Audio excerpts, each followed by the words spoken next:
नमस्कार। भारत और अमेरिका के बीच एक ट्रेड डील हुई है, इसकी बहुत चर्चा है। इसके सभी पहलुओं पर हम बात नहीं करेंगे।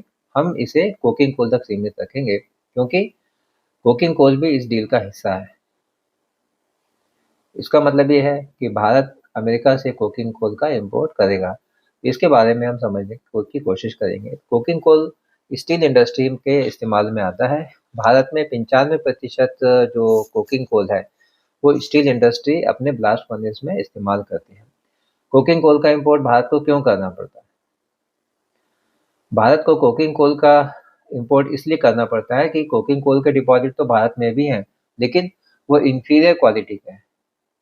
उनको डायरेक्ट ब्लास्ट फर्नेस में इस्तेमाल नहीं किया जा सकता क्योंकि उसमें ऐश यानी राख का जो प्रतिशत है वो बहुत ज़्यादा है। इसीलिए इसको हाई ग्रेड कोकिंग कोल के साथ में ब्लेंड करना पड़ता है, तभी इसको इस्तेमाल करने के लायक बनाया जा सकता है।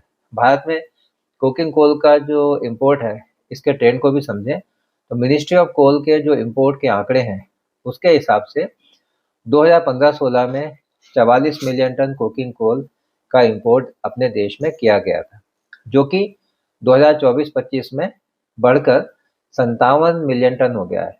यानी डिमांड लगातार कोकिंग कोल की बढ़ रही है। कोकिंग कोल की डिमांड बढ़ रही है, इसका मतलब हम दूसरे सेंस में समझें तो देश में स्टील प्रोडक्शन भी इंक्रीज हो रहा है।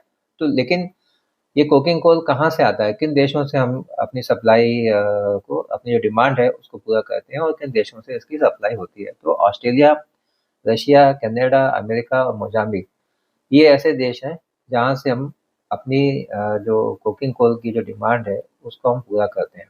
इसमें भी ऑस्ट्रेलिया सबसे बड़ा सप्लायर है, लेकिन ऑस्ट्रेलिया से इम्पोर्ट इन दिनों कम होता जा रहा है। अमेरिका और रशिया के साथ जो इम्पोर्ट है वो इम्पोर्ट बढ़ता जा रहा है। National institute of advance studies की एक रिपोर्ट है जो नीति आयोग की वेबसाइट पर भी अवेलेबल है।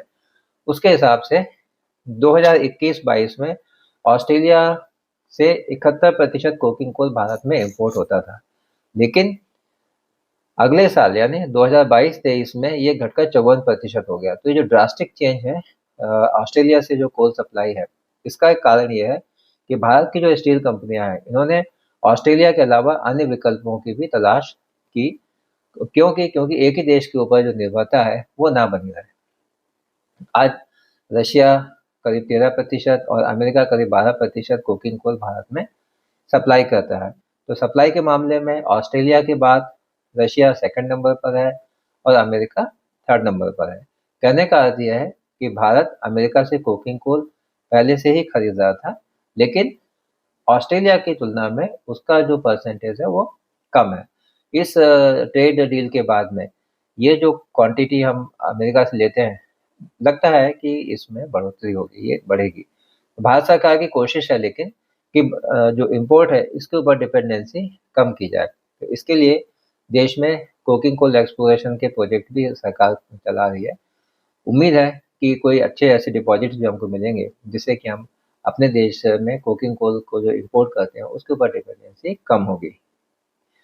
ये भी अब जानना दिलचस्प है क्योंकि जब ये ट्रेड डील हुई है तो कोकिंग कोल अमेरिका तो सप्लाई करेगा, लेकिन अमेरिका में भी ये डिपॉजिट कहाँ पर है? अमेरिका में ये जो डिपॉजिट है ये एप्लेशियन बेसिन के नाम से जानते हैं और जो कि पेंसिल्वेनिया, वर्जीनिया और अलाबामा इलाके में है। वहीं से कोकिंग कोल की सप्लाई पूरी दुनिया को होती है।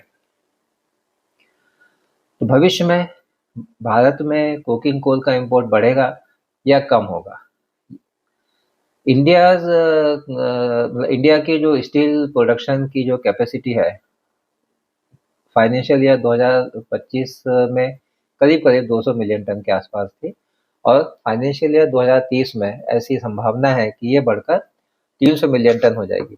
तो जब स्टील का जो प्रोडक्शन है वो बढ़ेगा तो जाहिर बात है कि कोकिंग कोल की जो डिमांड है वो भी बढ़ेगी और हमारे यहाँ तो होता नहीं है कोकिंग कोल उस क्वालिटी का, तो इम्पोर्ट ही हमको करना पड़ेगा। तो देश में इम्पोर्ट भी बढ़ेगा। इसका मतलब ये है कि भविष्य में भी हमारी जो कोकिंग कोल की रिक्वायरमेंट है वो ऑस्ट्रेलिया, अमेरिका, रशिया और मोजाम्बिक से ही पूरी होगी। इन्हीं देशों से हमको अपनी सप्लाई लेना पड़ेगा। तो अंतर एक हो सकता है, वो ये हो सकता है कि जो सप्लाई है उसकी मात्रा में देशों के बीच में बदलाव हो। जैसे कि अमेरिका अभी जो थर्ड पोजीशन पर है, हो सकता है कि रशिया से ज़्यादा कोकिंग कोल वो सप्लाई करे, लेकिन ऑस्ट्रेलिया के बराबर सप्लाई में पहुंचने में लगता नहीं है कि निकट भविष्य में ये संभव है। ऑस्ट्रेलिया अभी भी सबसे बड़ा सप्लायर हमारे देश में बना रहेगा।